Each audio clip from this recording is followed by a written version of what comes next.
இன்னைக்கு நம்ம பார்க்க போற பதிவானது ஒருவருடைய ஜாதகத்துல அவர் பிறந்திருந்த நேரம் பழைய ஜாதகங்கள்ல உள்ளது போல நாழிகை வினாழிகை என்ற அளவுல குறிக்கப்பட்டிருந்தா அதை வைத்துக்கொண்டு எப்படி அவர் பிறந்த ஆங்கில மணி அளவிலான நேரத்தை கண்டுபிடிக்கிறது அப்படிங்கிறத இன்னைக்கு நம்ம பார்க்க போறோம். பெரும்பாலும் பழைய ஜாதக நோட்டுகள் வரும்பொழுது அவங்க வந்து ஆங்கிலத்துல குறிச்சிருக்காம வெறுமனே நாழிகை வினாழிகைன்னு குறிச்சிருப்பாங்க. அதே மாதிரி தமிழ் மாதத்துல குறிச்சிருப்பாங்க. குறிக்கும் பொழுது பொதுவாக என்ன பண்ணிருப்பாங்க, சூரிய உதயத்துக்கு அப்புறம் நாழிகை வினாழிகைக்கு இந்த ஜாதகர் வந்து ஜனனம் அப்படின்னு போட்டிருப்பாங்க. அதை எப்படி நம்ம மாற்றுறதை பற்றி நம்ம இன்னைக்கு பார்க்க போறோம். இது ரொம்ப ஒரு அடிப்படையான ஒரு கணிதம். நம்ம பழைய இந்திய முறைப்படி ஒரு நாளானது 60 நாழிகள் என்ற அளவில் பிரிச்சிருப்பாங்க. அதே மாதிரி ஒரு நாழிகை 60 வினாடிகள் அப்படின்னு பிரிச்சிருப்பாங்க. அதே மாதிரி ஒரு வினாழிகை அப்படிங்கறத வந்து இன்னும் மேலும் பிரிச்சோம் அப்படின்னா 60 தற்பறைகள் அப்படிங்கிற அளவில் நம்ம அதை பிரிச்சிருப்பாங்க. இன்னைக்கு இருக்கிற சிஸ்டம் படி பார்த்தோம் அப்படின்னா அந்த 60ங்கிறது வந்து 24 பிரிச்சிருக்கிறோம். 24க்கு அப்புறம் 60 வரும். பட் இந்த சிஸ்டம் பழைய சிஸ்டத்துல வந்து எல்லாமே 60 மூணு அளவா பிரிச்சிருப்பாங்க. ஸோ இப்போ இந்த 60 சிஸ்டம் வந்து இன்னமும்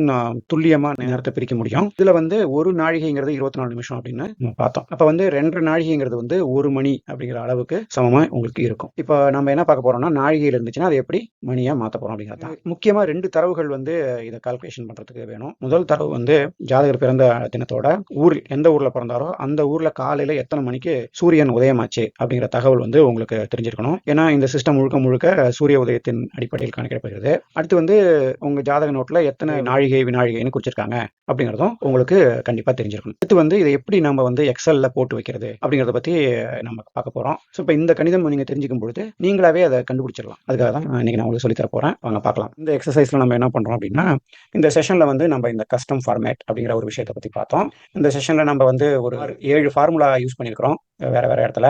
இது எல்லாத்தையும் சேர்த்து நம்ம வந்து ஒரு நம்பர் ஒரு ஃபார்முலா, அதாவது ஒரு ஒர்க் புக் நம்ம கிரியேட் பண்ணியிருக்கிறோம். இந்த ஒர்க் புக்ல நம்ம சூரிய உதயத்தையும் ஜாதகர் பிறந்த நாழிகை வினாழிகை தற்பறையும் போட்டோம் அப்படின்னா ஆட்டோமேட்டிக்கா அது வந்து நமக்கு ஒரு ஜாதகர் பிறந்த நேரம் என்ன அப்படிங்கிறத கண்டுபிடிச்சி சொல்லிடும்.